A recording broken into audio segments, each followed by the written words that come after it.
Hello students, എല്ലാവർക്കും ലീജൂസ് ക്ലാസ്സസിൻ്റെ പുതിയൊരു ക്ലാസ്സിലേക്ക് സ്വാഗതം. നമ്മൾ മാർക്കറ്റിംഗ് മാനേജ്മെൻറ്റുമായി ബന്ധപ്പെട്ട് വരുന്ന പ്രധാനപ്പെട്ട ടോപ്പിക്കുകൾ കഴിഞ്ഞ ക്ലാസ്സുകളിൽ ഡിസ്കസ് ചെയ്തിട്ടുണ്ട്. ഓരോ ടോപ്പിക്കും നമ്മൾ പറയുന്നത് അതായത് എക്സാമിന് പ്രാധാന്യം കൊടുക്കുന്ന രീതിയിൽ, അതായത് എക്സാമിന് നമുക്ക് പ്രതീക്ഷിക്കാൻ പറ്റുന്ന ഓരോ ടോപ്പിക്കുകളാണ് നമ്മൾ ഓരോ ക്ലാസ്സിലും ഡിസ്കസ് ചെയ്തുകൊണ്ടിരിക്കുന്നത്. ഓരോന്നും കണ്ടിന്യൂസ് ആയിട്ടുള്ള ടോപ്പിക്കാണ്. അപ്പോൾ ഓരോ കാര്യങ്ങളും കാണുന്ന സമയത്ത് കൃത്യമായിട്ട് കണ്ടിന്യൂസ് ആയിട്ട് ഓരോ കാര്യങ്ങളും കണ്ടിട്ട് പഠിക്കാൻ ശ്രമിക്കുക. ഓരോ ടോപ്പിക്കും വ്യക്തമായിട്ട് പഠിക്കാൻ ശ്രമിക്കുക. സിമ്പിളായിട്ടുള്ള നോട്ട് വെച്ചിട്ടാണ് ഓരോ ക്ലാസ്സും അവതരിപ്പിക്കുന്നത്. അതുകൊണ്ട് തന്നെ പ്രത്യേകിച്ച് എന്ത് ചെയ്യുക, നോട്ട് കീപ്പ് ചെയ്തിട്ട് തന്നെ മനസ്സിലാക്കിയിട്ട് പഠിക്കാൻ ശ്രമിക്കുക. ഓക്കെ, അപ്പോൾ നമ്മൾ ഇന്നത്തെ ക്ലാസ്സിൽ പറയുന്നത് മാർക്കറ്റിംഗ് മാനേജ്മെൻറ്റുമായി ബന്ധപ്പെട്ട് വരുന്ന മറ്റൊരു പ്രധാനപ്പെട്ട ടോപ്പിക്കാണ് മാർക്കറ്റ് സെഗ്മെൻറ്റേഷൻ എന്ന് പറയുന്നത്. മാർക്കറ്റ് സെഗ്മെൻറ്റേഷൻ അതായത് മാർക്കറ്റിംഗ് മാനേജ്മെൻറ്റുമായി ബന്ധപ്പെട്ട് ഏതൊരു ക്വസ്റ്റ്യൻ പേപ്പേഴ്സ്, ഏതൊരു പ്രീവിയസ് ഇയർ ക്വസ്റ്റ്യൻസ് നമ്മൾ എടുത്തു കഴിഞ്ഞാലും അതിൽ നമുക്ക് ഷോർട്ട് എസ്സേ അല്ലെങ്കിൽ മെയിൻ എസ്സേയിൽ മാർക്കറ്റ് സെഗ്മെൻറ്റേഷനുമായി ബന്ധപ്പെട്ട് ഏതെങ്കിലും ഒരു ചോദ്യങ്ങൾ കാണാൻ പറ്റും. അതായത് അത്ര പ്രാധാന്യമുള്ളൊരു ടോപ്പിക്കാണ് ഇത് മാർക്കറ്റ് സെഗ്മെൻറ്റേഷൻ എന്ന് പറയുന്നത്. അപ്പോൾ ഇന്നത്തെ ക്ലാസ്സിൽ നമ്മൾ പറയുന്നത് മാർക്കറ്റ് സെഗ്മെൻറ്റേഷനുമായി ബന്ധപ്പെട്ട് വരുന്ന ചില പ്രധാനപ്പെട്ട ടോപ്പിക്കാണ്. ഓക്കെ, അപ്പോൾ അത് കൃത്യമായിട്ട് കണ്ടിട്ട് മനസ്സിലാക്കിയിട്ട് പഠിക്കാൻ ശ്രമിക്കുക.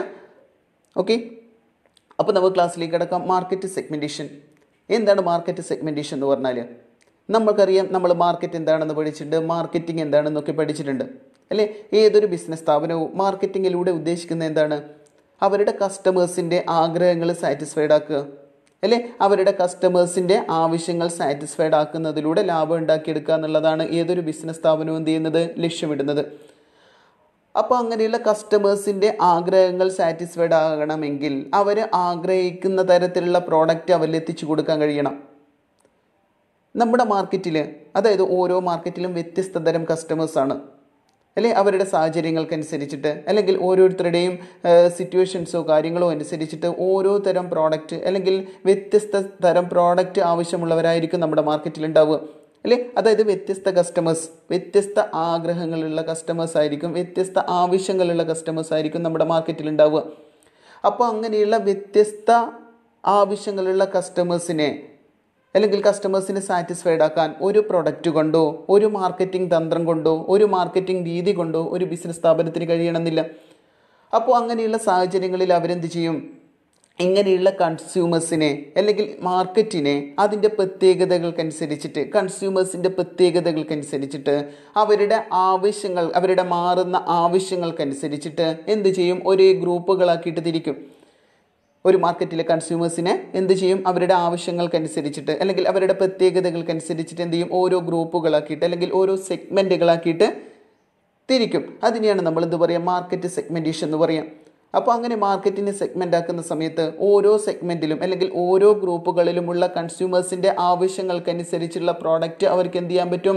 കമ്പനികൾക്ക് പ്രൊവൈഡ് ചെയ്യാൻ പറ്റുകയും ചെയ്യും. അവരെ സാറ്റിസ്ഫൈഡ് ആക്കാൻ പറ്റുകയും ചെയ്യും.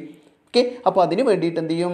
ഒരു മാർക്കറ്റിലെ കൺസ്യൂമേഴ്സിനെ അവരുടെ പ്രത്യേകതകൾക്കനുസരിച്ചിട്ട് അല്ലെങ്കിൽ അവരുടെ ആവശ്യങ്ങൾക്കനുസരിച്ചിട്ട് വ്യത്യസ്ത സെഗ്മെൻറ്റുകളാക്കുക അല്ലെങ്കിൽ വ്യത്യസ്ത ഗ്രൂപ്പുകളാക്കിയിട്ട് തിരിക്കുന്നതിനെയാണ് നമ്മൾ എന്ത് പറയുക?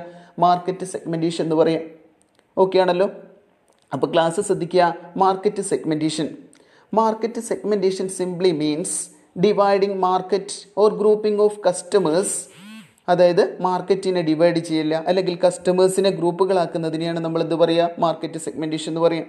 ഓക്കെ ആണല്ലോ. Market segmentation simply means dividing market or grouping of customers. It is the process of dividing the market into different group of consumers having similar needs or characteristics. അതായത് ഒരേ പ്രത്യേകതകൾക്കനുസരിച്ചിട്ട് അല്ലെങ്കിൽ ഒരേ ആവശ്യങ്ങൾക്കനുസരിച്ചിട്ട് കൺസ്യൂമേഴ്സിനെ വ്യത്യസ്ത ഗ്രൂപ്പുകളാക്കുന്നതിനെയാണ് നമ്മൾ എന്ത് പറയുക?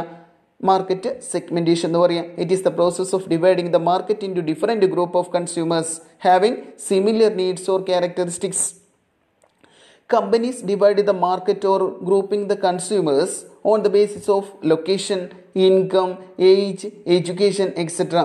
കമ്പനികൾ മാർക്കറ്റിനെ എങ്ങനെ ഗ്രൂപ്പുകളാക്കാം? അതായത് കൺസ്യൂമേഴ്സിനെ വ്യത്യസ്ത ഗ്രൂപ്പുകളാക്കാം. ഇതിൻ്റെ അടിസ്ഥാനത്തിൽ അത് ലൊക്കേഷൻ്റെ അടിസ്ഥാനത്തിലാവാം, ഇൻകത്തിൻ്റെ വരുമാനത്തിൻ്റെ അടിസ്ഥാനത്തിലാവാം, ഏജിൻ്റെ അടിസ്ഥാനത്തിലാവാം, എഡ്യൂക്കേഷൻ്റെ അടിസ്ഥാനത്തിലൊക്കെ ആവാം.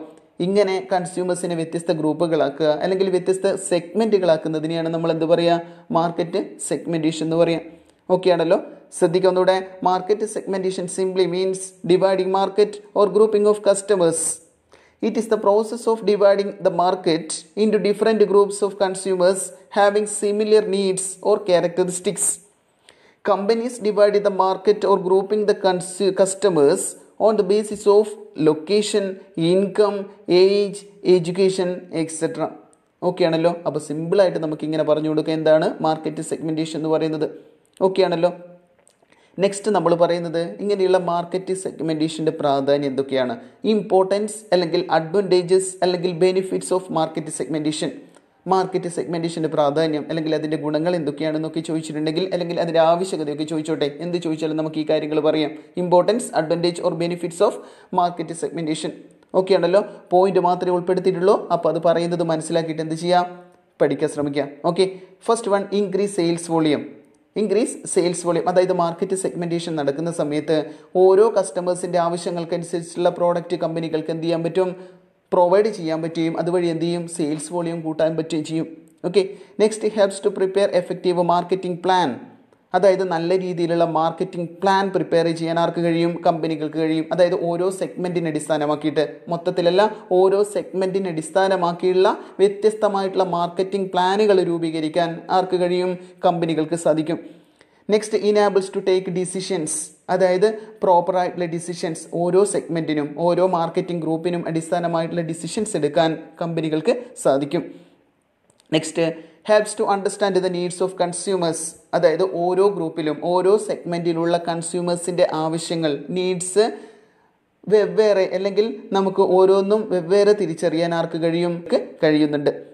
Next, helps to win competition. അതായത് മത്സരത്തിൽ പിടിച്ചു നിൽക്കാൻ അല്ലെങ്കിൽ മാർക്കറ്റിലെ കോമ്പറ്റീഷനിൽ പിടിച്ചു നിൽക്കാൻ ഏതുവഴി സാധിക്കും, മാർക്കറ്റ് സെഗ്മെൻറ്റേഷൻ വഴി സാധിക്കും. Next, achieve marketing goals. ഒരു സ്ഥാപനത്തിൻ്റെ മാർക്കറ്റിംഗ് ലക്ഷ്യം എന്ന് പറയുന്നത് നമ്മൾ പറ്റുന്നതാണ് കൺസ്യൂമേഴ്സിനെ സാറ്റിസ്ഫൈഡ് ആക്കുക, അതുവഴി പ്രോഫിറ്റ് ഉണ്ടാക്കുക എന്നുള്ളതാണ് ഏതൊരു ബിസിനസ് സ്ഥാപനത്തിൻ്റെയും മാർക്കറ്റിംഗ് ഗോൾ. അപ്പോൾ മാർക്കറ്റിംഗ് സെഗ്മെൻറ്റേഷൻ, എഫക്റ്റീവായിട്ടുള്ള ഒരു മാർക്കറ്റ് സെഗ്മെൻറ്റേഷൻ വഴി ഓരോ ഗ്രൂപ്പിലെ കൺസ്യൂമേഴ്സിൻ്റെയും അല്ലെങ്കിൽ കൺസ്യൂമേഴ്സിനെയും സാറ്റിസ്ഫൈഡ് ആക്കാൻ ആർക്ക് കഴിയും, കമ്പനികൾക്ക് കഴിയുകയും ചെയ്യും. അതുവഴി അവരുടെ മാർക്കറ്റിംഗ് ഗോൾ അച്ചീവ് ചെയ്യാൻ കഴിയുകയും ചെയ്യും. ഓക്കെ, നെക്സ്റ്റ് അടുത്തത് എക്സ്പാൻഡ് മാർക്കറ്റ് എക്സ്പാൻഡ് ചെയ്യാൻ പറ്റും. അതായത് അവരുടെ മാർക്കറ്റിംഗ് ഗോള് അവർക്ക് സാറ്റിസ്ഫൈഡ് ആക്കുന്ന സമയത്ത് കമ്പനികൾക്ക് എന്ത് ചെയ്യും, അവരുടെ മാർക്കറ്റ് എക്സ്പാൻഡ് ചെയ്യാൻ പറ്റും. കൂടുതൽ സ്ഥലങ്ങളിലേക്ക് അല്ലെങ്കിൽ കൂടുതൽ ഏരിയകളിലേക്ക് അവരുടെ മാർക്കറ്റ് എക്സ്പാൻഡ് ചെയ്യാൻ പറ്റും. നെക്സ്റ്റ്, ക്രിയേറ്റ് ഇന്നവേഷൻസ് എന്ന് പറഞ്ഞാൽ എന്താണ്, അവരുടെ മാർക്കറ്റ് സെഗ്മെൻറ്റേഷൻ വഴി ഓരോ സെഗ്മെൻറ്റിലെയും ഓരോ കൺസ്യൂമേഴ്സിൻ്റെയും ആവശ്യങ്ങളും കാര്യങ്ങളും തിരിച്ചറിയാൻ കമ്പനികൾക്ക് കഴിയുകയും ചെയ്യും. അതുവഴി പുതിയ ഇന്നവേഷൻസും കാര്യങ്ങളൊക്കെ കൊണ്ടുവരാൻ കമ്പനികൾക്ക് സാധിക്കുകയും ചെയ്യും. Next, customer oriented. അതായത് മാർക്കറ്റ് സെഗ്മെൻറ്റേഷൻ എന്ന് പറയുന്നത് ഈസ് എ കസ്റ്റമർ ഓറിയൻറ്റഡ് ആണ്. അതായത് കസ്റ്റമേഴ്സിൻ്റെ താല്പര്യങ്ങൾക്കനുസരിച്ചിട്ടുള്ള പ്രോഡക്റ്റ് അവരിലെത്തിക്കുക എന്നുള്ള ഉദ്ദേശത്തോടെയാണ് ഏത് ചെയ്യുന്നത്, മാർക്കറ്റ് സെഗ്മെൻറ്റേഷൻ ചെയ്യുന്നത്. അപ്പോൾ ഈ മാർക്കറ്റ് സെഗ്മെൻറ്റേഷൻ എന്ന് പറയുന്നത് എന്താണ്, കസ്റ്റമർ ഓറിയൻറ്റഡ് ആണ്. Next, quality product at reasonable price. അതായത് കൺസ്യൂമേഴ്സിനെ സംബന്ധിച്ചുള്ള ഒരു അഡ്വാൻറ്റേജ് ആണ് ഇത്. ഈ മാർക്കറ്റ് സെഗ്മെൻറ്റേഷൻ വഴി അവർ ഓരോ കൺസ്യൂമേഴ്സിനെയും ഫോക്കസ് ചെയ്യുന്നുണ്ട്, ഓരോ ഗ്രൂപ്പുകളിലെ കൺസ്യൂമേഴ്സിൻ്റെ ആവശ്യങ്ങളാണ് ഫോക്കസ് ചെയ്യുന്നത്.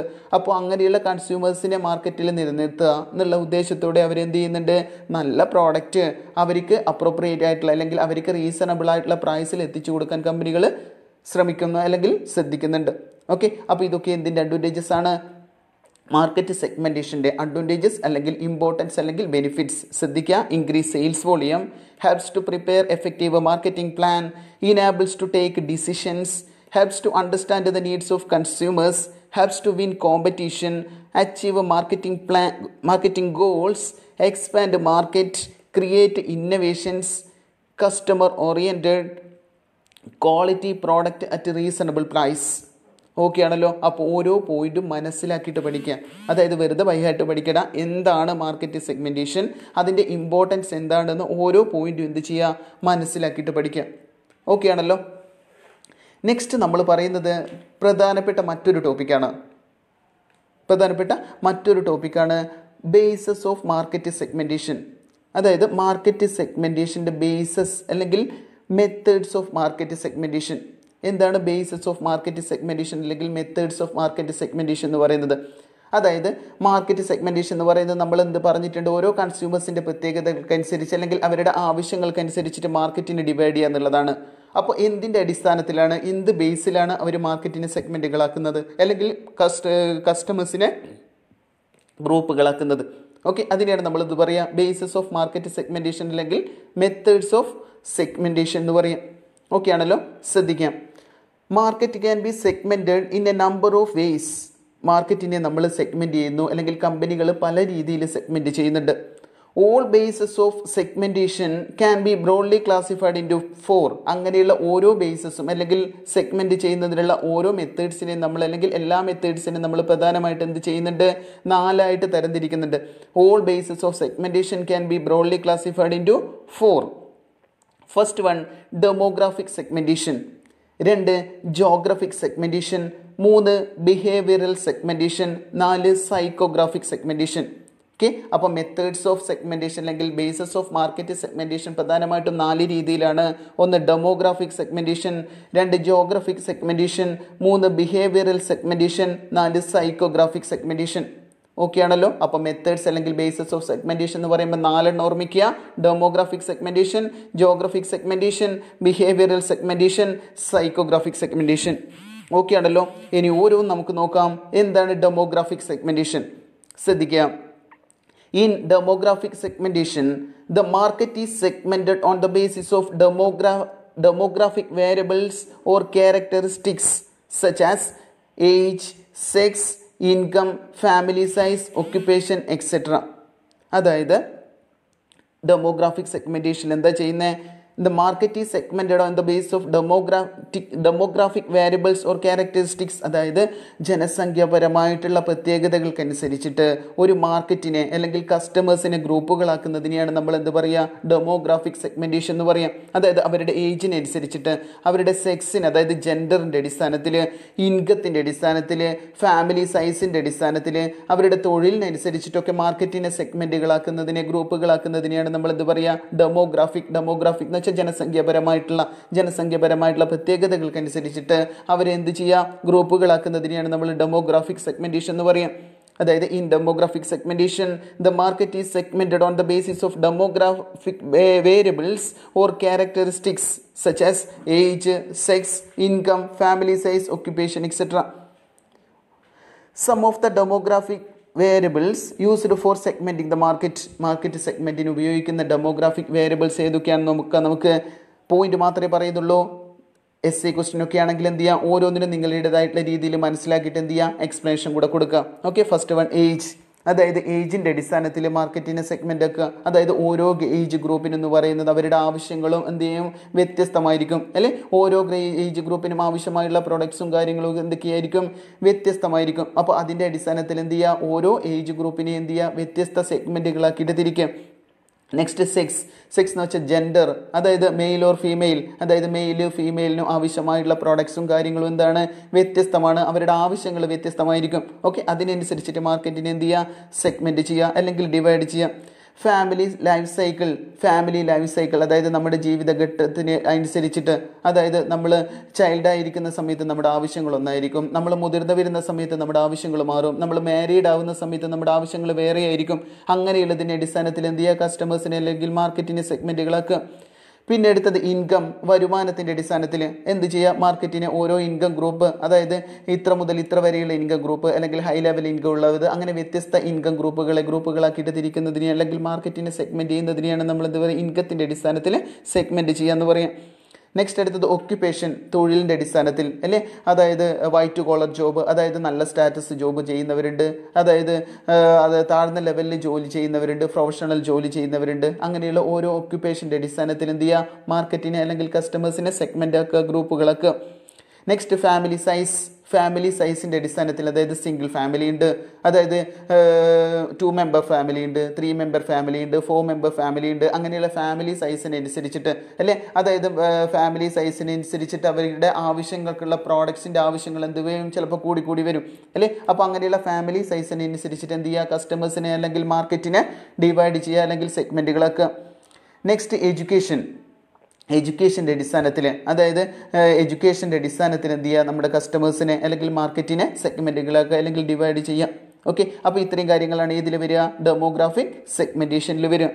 ഓക്കെ ആണല്ലോ. അപ്പോൾ ഡെമോഗ്രാഫിക് സെഗ്മെൻറ്റേഷൻ എന്താണ്, അതിൻ്റെ ഡെമോഗ്രാഫിക് ഏതൊക്കെ വേരിയബിൾസിൻ്റെ അടിസ്ഥാനത്തിലാണ് ഡെമോഗ്രാഫിക് സെഗ്മെൻറ്റേഷൻ നടത്തുന്നത്. ഓക്കെ ആണല്ലോ.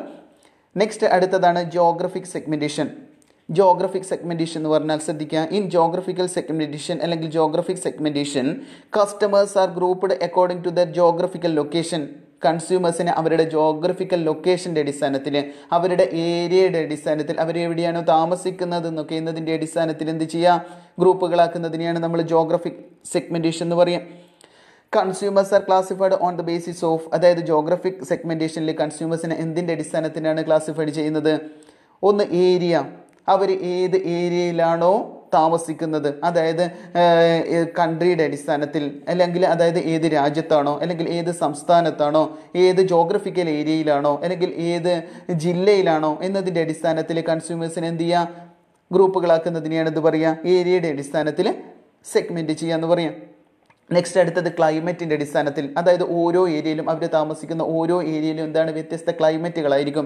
ചിലപ്പോൾ ചില സ്ഥലങ്ങളിൽ എന്താണ് തണുപ്പ് കാലാവസ്ഥയായിരിക്കും, ചിലത് ചൂട് കാലാവസ്ഥയായിരിക്കും. അപ്പോൾ ഓരോ കാലാവസ്ഥക്കനുസരിച്ചിട്ട് അവർക്ക് ആവശ്യമുള്ള പ്രോഡക്ട്സും കാര്യങ്ങളൊക്കെ എന്തുണ്ടാവും, വ്യത്യസ്തമായിരിക്കും അല്ലേ. അപ്പോൾ അതിനനുസരിച്ചിട്ട് എന്ത് ചെയ്യുക, കസ്റ്റമേഴ്സിനെ അല്ലെങ്കിൽ മാർക്കറ്റിങ്ങിനെ സെഗ്മെൻറ്റ് ചെയ്യുന്നതിനെയാണ് ഇത് പറയുക ക്ലൈമറ്റിൻ്റെ അടിസ്ഥാനത്തിൽ സെഗ്മെൻ്റ് ആക്കുക എന്ന് പറയാം. നെക്സ്റ്റ് പോപ്പുലേഷൻ ഡെൻസിറ്റി, ജനസാന്ദ്രത, അതായത് ജനസാന്ദ്രതകൾക്കനുസരിച്ചിട്ട് പ്രൊഡക്റ്റിൻ്റെ ആവശ്യങ്ങൾ എന്ത് ചെയ്യും, കൂടിയും കുറഞ്ഞിരിക്കും.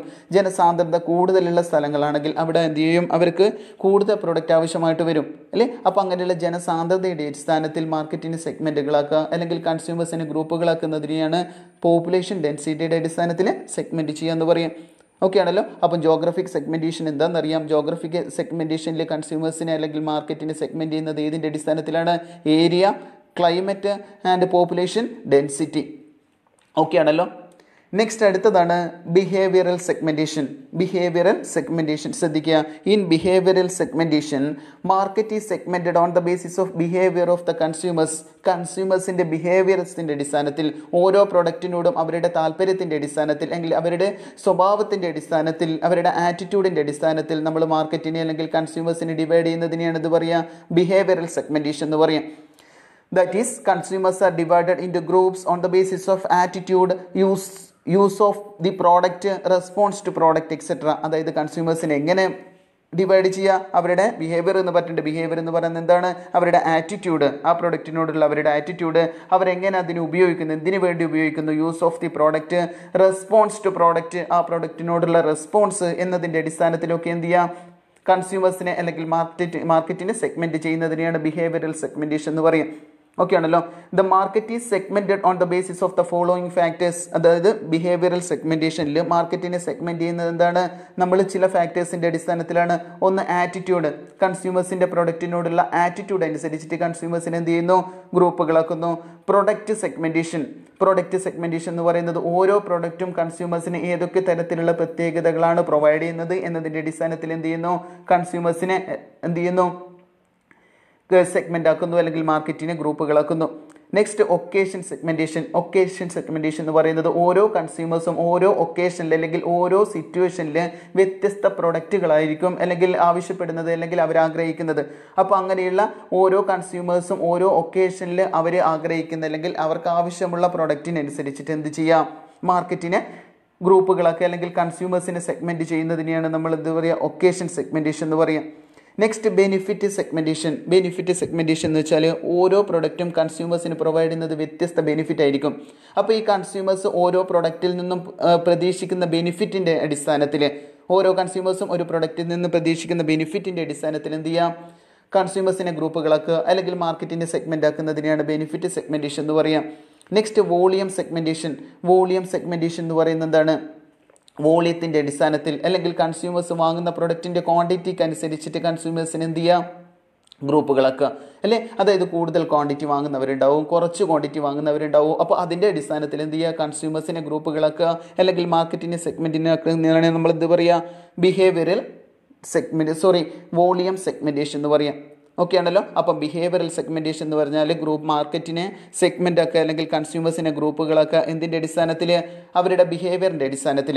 ഓക്കെ, അപ്പം ബിഹേവിയറൽ സെഗ്മെൻറ്റിൻ്റെ അടിസ്ഥാനത്തിൽ ഏതൊക്കെ ഫാക്ടേഴ്സിൻ്റെ അടിസ്ഥാനത്തിലാണ് ഗ്രൂപ്പുകളാക്കുന്നത്, ഒന്ന് attitude, 2 product segmentation, 3 occasion segmentation, 4 benefit segmentation, 5 volume segmentation. Okay ആണല്ലോ. നെക്സ്റ്റ് ലാസ്റ്റ് പറഞ്ഞാണ് സൈക്കോഗ്രാഫിക് സെഗ്മെന്റേഷൻ. സൈക്കോഗ്രാഫിക് സെഗ്മെന്റേഷൻ ശ്രദ്ധിക്കുക. Psychographic segmentation refers to grouping of people on the basis of psychological makeup, namely personality and lifestyle. അതായത് psychographic segmentation അടിസ്ഥാനിച്ചിട്ട് എന്ത് ചെയ്യുക, കസ്റ്റമേഴ്സിനെ അല്ലെങ്കിൽ പീപ്പിൾസിനെ ഗ്രൂപ്പുകളാക്കുക. എന്തിൻ്റെ അടിസ്ഥാനത്തിൽ? On the basis of psychological makeup, അതായത് അവരുടെ മനഃശാസ്ത്രപരമായിട്ടുള്ള പ്രത്യേകതകളുടെ അടിസ്ഥാനത്തിൽ അവരെ എന്ത് ചെയ്യുക, ഗ്രൂപ്പുകളാക്കുക. Namely personality and lifestyle, അതായത് അവരുടെ വ്യക്തിത്വത്തിൻ്റെ അടിസ്ഥാനത്തിൽ അല്ലെങ്കിൽ അവരുടെ ജീവിത രീതിയുടെ അടിസ്ഥാനത്തിൽ, വ്യക്തിത്വം അല്ലെങ്കിൽ ജീവിത രീതി പോലെയുള്ള മനഃശാസ്ത്രപരമായിട്ടുള്ള കാര്യങ്ങളുടെ അടിസ്ഥാനത്തിൽ കസ്റ്റമേഴ്സിനെ അല്ലെങ്കിൽ പീപ്പിൾസിനെ ഗ്രൂപ്പുകളാക്കുന്നതിനെയാണ് ഇത് പറയുക, സൈക്കോളജിക്കൽ സെഗ്മെന്റേഷൻ എന്ന് പറയാം. Under this segmentation, market is segmented on the basis of the following factors. ഈ സൈക്കോഗ്രാഫിക് സെഗ്മെന്റേഷനിൽ എന്ത് ചെയ്യുന്നുണ്ട്, കൺസ്യൂമേഴ്സിനെ ഗ്രൂപ്പുകളാക്കുന്ന ഏത് ഫാക്ടേഴ്സിൻ്റെ അടിസ്ഥാനത്തിലാണ്? 1 life style, 2 personality, 3 social class. അതായത് അവരുടെ ലൈഫ് സ്റ്റൈലിൻ്റെ അടിസ്ഥാനത്തിൽ, അവരുടെ ജീവിത രീതിയുടെ അടിസ്ഥാനത്തിൽ. 2 പേഴ്സണാലിറ്റി, അവരുടെ വ്യക്തിത്വത്തിൻ്റെ അടിസ്ഥാനത്തിൽ. ഓരോരുത്തരുടെയും വ്യക്തിത്വത്തിനനുസരിച്ചിട്ട് അവരുടെ പ്രൊഡക്റ്റും ആവശ്യമുള്ള പ്രൊഡക്റ്റും കാര്യങ്ങളൊക്കെ മാറിക്കൊണ്ടിരിക്കും അല്ലേ. അങ്ങനെയുള്ള പേഴ്സണാലിറ്റിയുടെ അടിസ്ഥാനത്തിൽ.